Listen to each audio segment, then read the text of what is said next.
I'm in no rush. Not today. No Sunday Super Bowl plans? You guys ready? Nope. Okay. Bach wanted to start without you guys. I wanted to listen, he was ready to start. Okay, Marty's an Martin, pro. He knows I got you. I'm ready to go. I got you guys. All right. All right, we're ready for Coach. We'll start with Ron, and then Greg, and then Mike. Excuse me, with Jeff, then Mike, then. Ron, to be able to pay tribute to Tony with a performance like that, that's kind of how you would have scripted it, isn't it? I really wasn't thinking about Tony much today, I have to be honest. But I'll tell you this, I definitely give kudos to the marketing, the promotion staff, everyone here at JPJ, all the people behind the scenes that made this day special for Tony. You know, I know we probably only saw 7 or 8 minutes of whatever was going on the court, but the amount of hours that it took to plan, the effort that it took from so many people here in this building, in this department, to make it special, you know, I thank you for the Bennett family for that. Okay. The first half Isaac had tonight, how did that help you guys get going, especially the way he shot it from 3? Yeah, I think he passed up a few, actually. He had a really good first half, both he and George, to be honest with you. They both had, you know, kind of had a rhythm going. We were trying to keep feeding Mac. I think he passed up a few. But overall, definitely got us started on the right pace offensively. And, you know, it kind of continued throughout the game. I know you obviously were focusing on the game and everything. You had a longer week. Did you talk to Tony at all in the build-up to today? Yes, but not about anything about today. It was more basketball related.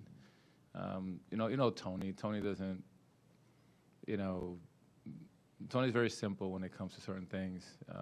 I'm sure he really appreciated all the stuff today. But if he would have had a choice, he probably would have said, "Don't do it." You know. So thank you for forcing him to do that. I think he was definitely deserving of that. I wish I could have been on the court to share that, but I had to be in the back with the team and trying to make some adjustments to the second half. Mike and David. I know this has been a recent trend, but Rhodey with 9 assists and no turnovers, how important has that been for you guys? Well, if we think back to the beginning of the season, you know, the turnovers was our plague. It was hurting us.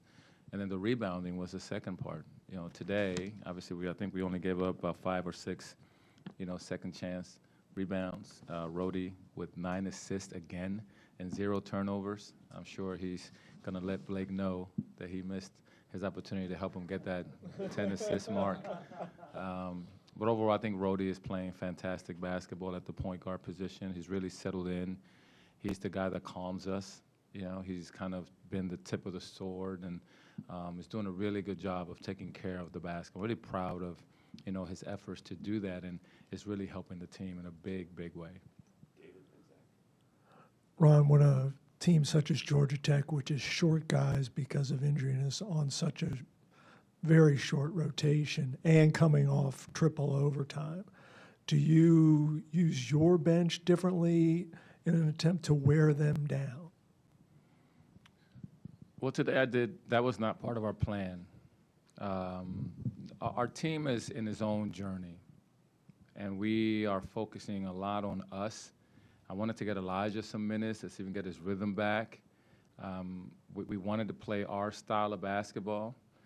You know, I know that Georgia Tech is really, really talented. Damon does a fantastic job with his group. He manipulates matchups. He gets what he wants. He's got that NBA background in his offensive package, and you can see it at times. So we knew we were going to see some things that we were not prepared for in practice, because I've seen those adjustments that he's made throughout the season. That's how he was able to beat Louisville, and then he went into Clemson and beat Clemson. He's done a fantastic job with his offensive group. So for us, it was more of how do we play our brand of basketball without changing what we do? How do we go a mile deeper, you know, instead of wider, and just do the things that we do better? That was the goal for the week in practice, trying to piggyback on the performance at Pittsburgh and trying to see if we can improve in those areas. I'm not sure that this team right now, with its inexperience, can handle much more than that. In Elijah's absence, you've played some more lineups with A-Rob and Blake both on the floor, Jacob as well. What have you liked about having some of that more size in the front court? Well, Anthony's doing a really good job of finding, like, the game is slowing down for him. He's making fewer mistakes. The deeper you are, the better, you can be. What we have to do is get to the point where we go into our bench and our play doesn't drop. That's the next big step for this group, that we maintain our level of defensive competitiveness and our sure-handedness, where we don't turn the ball over, stop doing the things that, cause transition baskets and things of that nature. And if we keep identifying those things and go right to it and keep working on it, I think, they'll get better and better. This is the time of the season that you want to see improvements, and I'm hoping that we continue to see those from the group. Day shot the ball well again today. He looked very comfortable and confident. What has kind of clicked for him the past two games that maybe had not earlier? I wish I was in Day-Day's head to answer that for you. I don't know what's clicked for him, but I do see him playing with confidence. I do see him finding his spots. The way that we've always played basketball here is that we share the ball, and I think that's different than what he's used to doing. He's used to kind of creating one-on-one, which is fantastic to have a one-on-one player on your roster. But the adjustment for him was, I can actually get some easier shots because my teammate's going to pass it to me, and one of these big guys is going to screen for me, so I can actually get an easy shot without having to create. So I think he's starting to learn that and adjust to that, and he's doing a really good job of it, at least the last two games. I'm going to keep encouraging him to do that. The margin, you put Eli in there with 1:04 to go. Was that a thought you had coming in because of this situation? And what's he been like to have on this team? Well, I didn't premeditate it because I didn't know what was going to happen at the end of the game. I always hope that I have an opportunity to give those guys a chance. They do so much for this program in practice every day. They're such servants.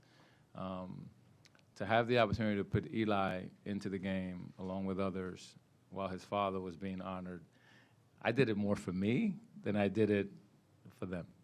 I've known Eli since, guys, I think he was 1 when I met him. He was with me at Charlotte.